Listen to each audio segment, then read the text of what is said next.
Muy buenos días, alumnos, los saludo nuevamente en esta mañana de día lunes. Se terminó el fin de semana, espero que lo hayan pasado muy bien, pero siempre manteniendo los resguardos higiénicos de sanidad propios de una situación de pandemia como la que estamos viviendo. Siempre tomen las medidas de precaución, cualquier medida de precaución es mínima. No salgan por favor a lugares donde haya muchas personas, mantengan su cuarentena y cuídense ustedes y cuiden a sus familias. Continuamos con esta segunda unidad de este año escolar que tiene relación con el género lírico. Ya hemos visto todos los elementos que íbamos a ver durante esta unidad, por lo tanto vamos a continuar repasando algunos contenidos, pero siempre desde el trabajo práctico, desde el análisis de los poemas. Si bien lo hemos hecho durante las clases, siempre hemos visto algún poema y los elementos como salen presentes, como aparecen de manera cómo se manifiestan en los distintos poemas. Ahora las clases van a estar abocadas a ese tipo de trabajo.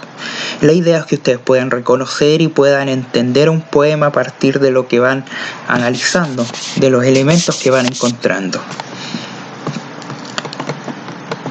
El objetivo para esta clase va a ser analizar poemas reconociendo sus elementos constitutivos, que esto ya los vimos desde el principio de la unidad. Esto no lo anoten por favor porque esto ya lo vimos la clase pasada, es solamente para recordarlo. Recuerden que la clase pasada vimos los subgéneros líricos. Dijimos que un subgénero era una clasificación en la que se agrupaban textos líricos dependiendo de sus rasgos distintivos. Hablamos de subgéneros mayores y menores, dimos un par de ejemplos como la canción, el himno, la elegía, la égloga, la sátira y la oda, pero nos detuvimos en dos, que era la oda y el soneto. Con respecto a estos subgéneros dijimos lo siguiente. Teníamos en primer lugar la oda, donde un hablante lírico, llevado por su exaltación emocional, eleva la voz para cantarle a un tú. Ojo con eso, esto tampoco lo anoten porque ya lo tienen de su clase anterior. Le canta un tú a una segunda persona, por lo tanto predomina la actitud apostrófica. Ojo con eso, muy importante. ¿Qué se hace qué se expresa mediante una oda? Alabanza, entusiasmo, adhesión, admiración por aquella segunda persona a la que le habla, por ese objeto lírico. Recuerden que el objeto lírico puede ser un ser humano, un ser querido a quien se le habla, un ser admirado, que quizás no se le conoce, pero se le admira, algún objeto personificado, o un platillo, o al mismo amor. Uno puede personificar elementos de la naturaleza o elementos abstractos que no son personas, los personifica y se les habla exaltadamente por medio de este entusiasmo. Y por otro lado vimos el soneto, que dijimos básicamente que se reconocía por medio de su estructura. Era una composición completa de forma fija que consta de 14 versos de 11 sílabas agrupados en 4 estrofas, 2 cuartetos y 2 tercetos, que eran los cuartetos estrofas de 4 versos y 2 tercetos, que son los tercetos estrofas de 3 versos. Perdón, sí, se me enreda un poco la lengua. Los versos riman entre sí de manera consonante. ¿Cuál era la rima consonante? Básicamente cuando a partir de la última vocal acentuada todas las letras, todos los sonidos, tanto vocales como consonantes, coinciden. Aquí tenemos 2 ejemplos. El primero es Oda al Niágara de José María Heredia. No lo voy a leer en su totalidad, pero sí voy a leer el siguiente extracto donde dice: Niágara ondoso, tu sublime terror solo podría tornarme el don divino que, ensañada, me robó del dolor la mano impia. Porque recalqué es solamente ese pequeño fragmento, porque ahí es donde se dirige en una segunda persona al Niágara. El Niágara, las cataratas del Niágara, no sé si las conocen, o sea, si las habrán escuchado en algún lugar, quizás alguno pueda viajar, no lo sé, en algún momento de su vida. Le habla a este lugar geográfico, le habla como si fuera una persona. Niágara lo personifica. Recuerden esa figura literaria, la personificación, cuando se le atribuyen rasgos humanos a un objeto de la naturaleza, un objeto, un animal, cualquier cosa que sea. Niágara hundoso, tu terror sublime solo podría tornarme, le habla a un tú. Oye, Niágara hundoso, tu sublime terror le habla directamente, de manera apostrófica. Por otro lado, teníamos el soneto que tenemos a nuestra derecha, con una estructura bastante clara. Tenemos acá, este soneto se llama Retorno Fugaz, de Juan Ramón Jiménez. Tiene en primer lugar dos cuartetos y luego dos tercetos, con rima consonante: era, primavera, indecisa, brisa, ligera, bandera, imprecisa, risa, alada, nada, pura, amargura, qué triste fuiste. Queda bastante claro, es una estructura bastante fija: 4 estrofas, 2 cuartetos, 2 tercetos. Rima abrazada en los dos primeros cuartetos, ¿verdad?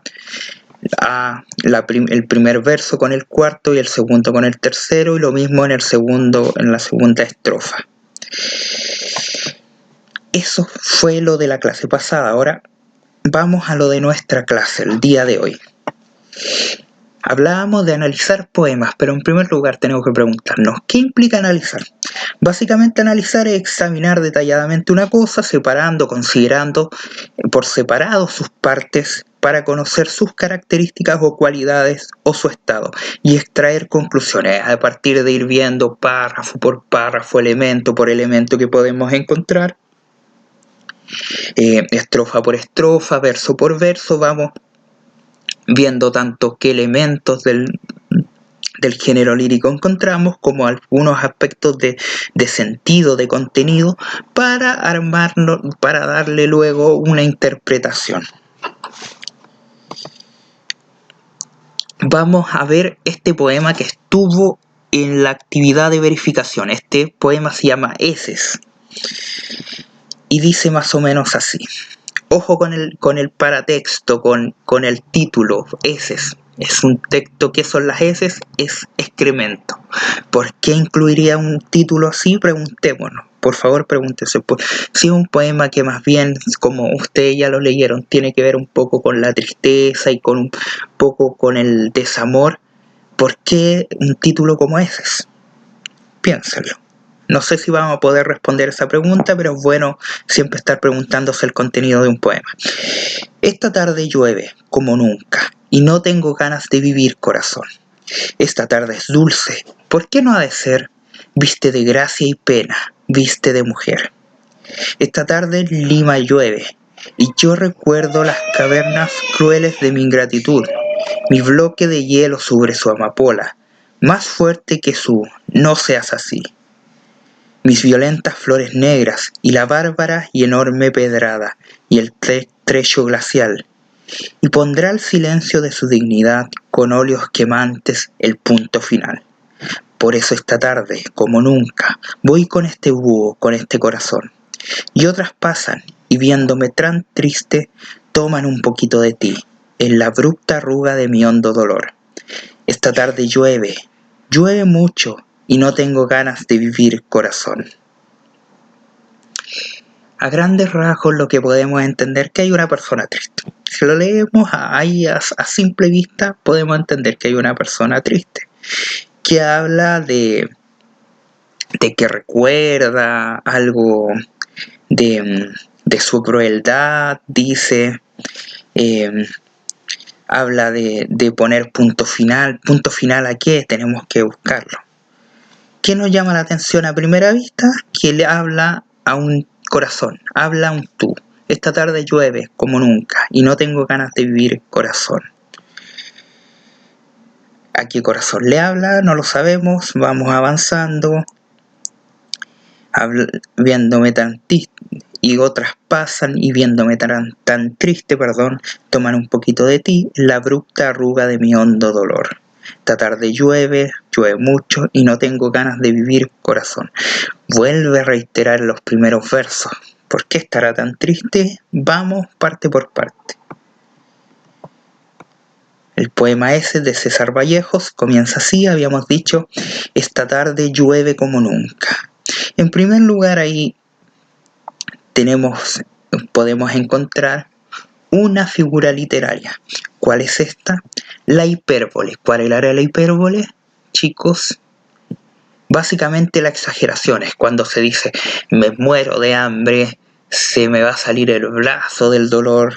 Ese tipo de expresiones. Está exagerando. Esta tarde llueve como nunca. Sabemos que las lluvias son un fenómeno natural, por lo tanto siempre van a haber lluvias de distintas intensidades, pero nunca va a haber una lluvia que sea desmesuradamente grande como nunca. Esta tarde llueve como nunca y no tengo ganas de vivir, corazón. ¿A qué corazón le habla? Bueno, el hablante lírico le habla a un tú. Entendemos que es en actitud apostrófica. Tengamos en consideración eso, que en este primer verso asume esa actitud y le habla a alguien con el epíteto de corazón. ¿Por qué le hablará de corazón? ¿Será un ser querido? ¿Puede ser una hija, un hijo, su esposa, un ser amado, verdad? Aquí también tenemos una figura literaria. En estos versos que aparecen tenemos la anáfora. ¿Cuál era la anáfora, chicos? Básicamente era la reiteración de una palabra o un conjunto de palabras al inicio de unos versos. Esta tarde es dulce, ¿por qué no ha de ser? Viste de gracia y de pena, viste de mujer. ¿Una tarde puede vestir de mujer? No, por lo tanto podemos inferir que ahí hay una figura literaria que es la personificación. Dice, viste de gracia y pena. Gracia y pena son elementos contrapuestos, por lo tanto podemos decir que ahí hay una antítesis también, donde dice viste de gracia y pena. Continuemos con los siguientes versos. Esta tarde, nuevamente repite, esta tarde, se repite esta anáfora al principio de los versos. En Lima llueve, y yo recuerdo. Y ahí básicamente hace su entrada el yo poético, el hablante lírico. Se manifiesta de manera explícita dando información sobre su relación con el tú al que le habla. Y yo recuerdo, ahí pasa a enumerar qué es lo que recuerda: las cavernas crueles de mi ingratitud, mi bloque de hielo sobre su amapola, más fuerte que su no seas así. Si tenemos que pensar en estos versos, habla de que recuerda sus cavernas crueles de ingratitud.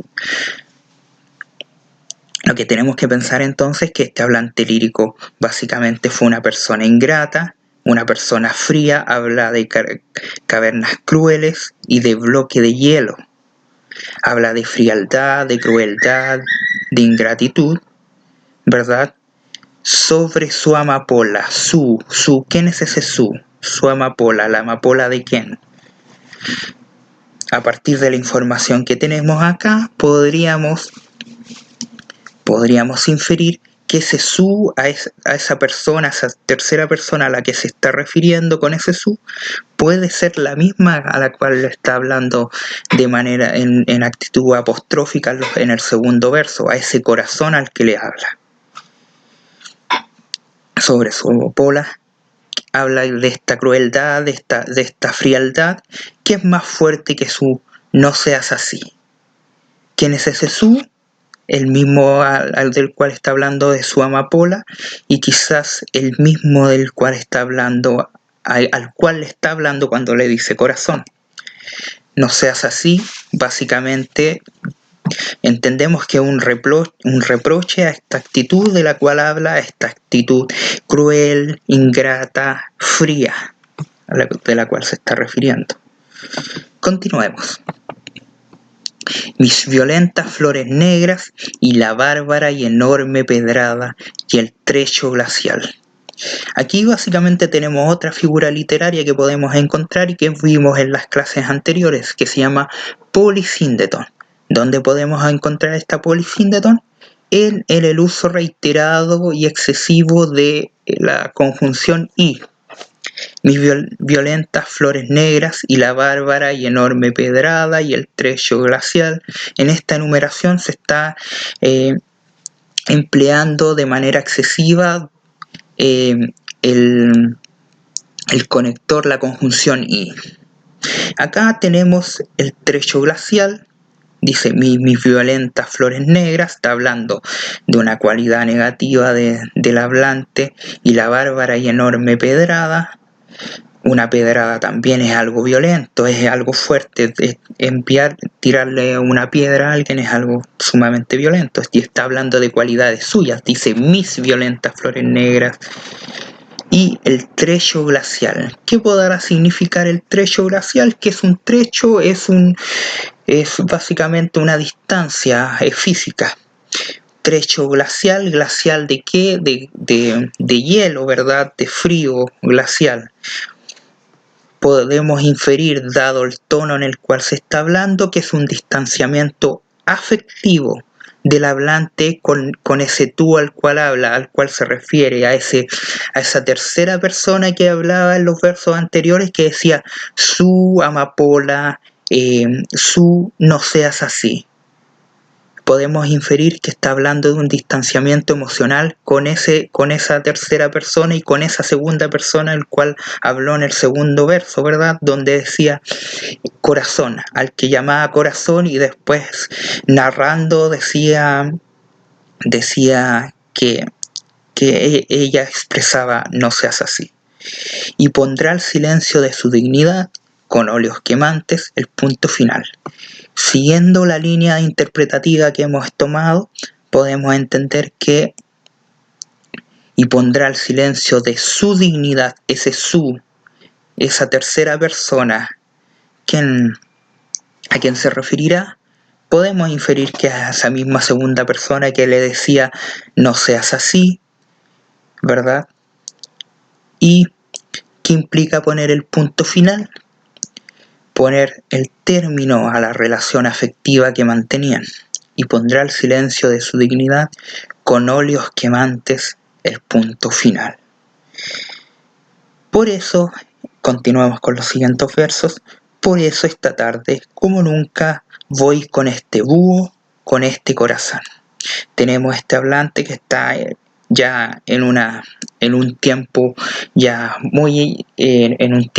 posterior a este fin de esta relación, a este punto final del cual se hablaba en los últimos versos, y en este instante desde este aquí y ahora poético del cual está hablando, dice que está con ese búho, con ese corazón. Básicamente con este búho se está hablando metafóricamente de su corazón, atribuyéndole características de soledad, de melancolía y de esta aura un tanto nocturna y solitaria que se le suele atribuir a un búho, ¿verdad? Y otras pasan, y viéndome tan triste, toman un poquito de ti en la abrupta arruga de mi hondo dolor. Que hay en estos versos que podemos entender, en estos versos, analizándolo, podemos entender que si bien ha tenido otras relaciones, otras pasan, otras mujeres, ¿verdad? Lo ven tan triste, tan pesumbroso, tan triste y anhelante de esta figura de esta amada a la cual lo cortó esta relación, toman un poquito de ella en la abrupta arruga de su hondo dolor. Se puede considerar, se puede interpretar que con tomar un poquito de ti quiere decir que van adquiriendo rasgos de ella, de lo que él anhela de esta amada. Y por último encontramos estos últimos versos donde se reitera la idea inicial. Esta tarde llueve, ahí es donde comienza este poema. Llueve mucho y no tengo ganas de vivir, corazón. Básicamente se sigue un ciclo, es cíclico el poema, no cambia el estado de ánimo del hablante lírico, se mantiene, da una vuelta, se explica y llega nuevamente a la misma conclusión. Básicamente es que no tiene ganas de vivir, dado todo lo que se explica, todo lo que se expresa durante el cuerpo del poema. Esto sirve para hacer un cierre. Vuelve a reiterar su estado de sufrimiento y desesperanza. Recapitulemos esto y démosles algún sentido. En primer lugar, buscando los elementos presentes en este poema, nos dimos cuenta que había un hablante lírico. ¿Cuál era este hablante lírico? Un hombre triste, pesumbroso, deprimido, como muchos los dijeron, que había perdido su amada. El objeto lírico era esta amada deseada. El temple de ánimo claramente es una desesperanza. Esta persona ya no quiere vivir, su tristeza es mayúscula, no tiene esperanza de nada, de recobrar el amor de esta amada, ni siquiera de vivir. El temple de ánimo, por lo tanto, es la desesperanza, y el motivo lírico es lo que lo mueve, que lo motiva, es el sufrimiento frente a la pérdida del ser amado, o la amada en este caso. Eso es lo que podíamos entender del poema. Teníamos este hablante lírico, había perdido a su amada debido a sus propios errores, debido a su propia condición triste, ¿verdad? A su frialdad, a su crueldad que expresa. Básicamente una persona que no supo ser una buena pareja, por lo tanto perdió a su amada y sigue dando vuelta en este estado de tristeza y amargura.